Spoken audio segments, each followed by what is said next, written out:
ఇచ్చారు, పెద్దోళ్ళని చేశారు. మనకు విద్య ఉంటే తల్లిదండ్రులు పెద్దోళ్ళని చేసి 10 ఎకరాలు ఇస్తే మనం వ్యవసాయం కూడా చేయలేము. అయ్యారు చదువుకొని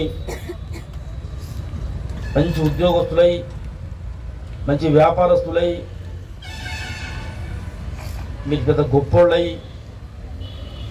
మేధావులై మీరు మీ కుటుంబం ఆనందంగా బతుకుతారు.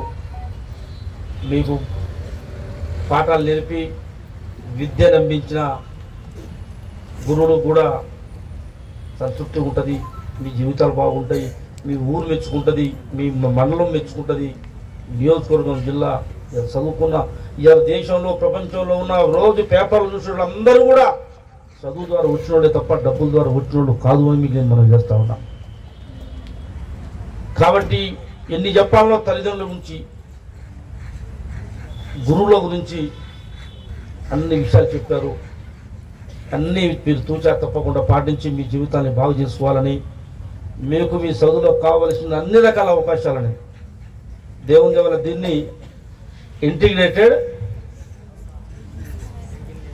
యంగ్ ఇండియా ఇంటిగ్రేటెడ్ రెసిడెన్షియల్ స్కూల్కి ఈ 20 ఎకరాలు మనం కట్టించే కార్యక్రమం చేస్తూ ఉన్నాం.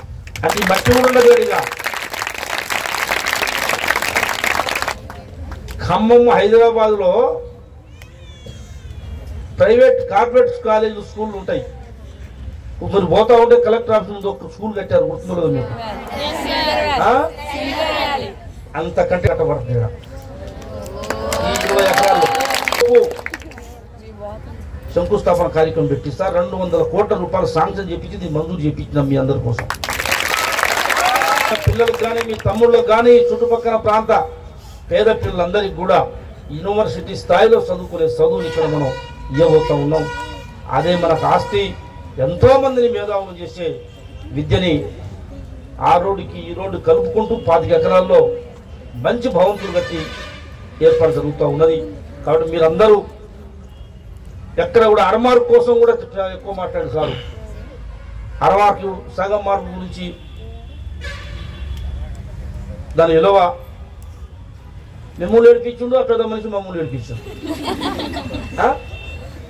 అన్యాయం చేశాడు నేను, కానీ జీవితాన్ని మన ఎక్కడికో తీసుకెళ్ళాడు. ప్రేమ, అభిమానం, గుండె పల్లిపోయే కార్యక్రమం చేసిన రంజిత్కి తల్లిదండ్రులు, వారి బృందం సుధాకరు, శ్రీరామ్, సురేంద్ర, ఇంకా పట్ల ఏమైతే ఇక్కడ నిలబడి మాట ఇచ్చిర్రో ఆ మాటకు కట్టుబడి ఉండి వాళ్ళు ఏడవద్దు, మీరు ఏడవద్దు, మిమ్మల్ని ఎవరు ఏడిపియొద్దు.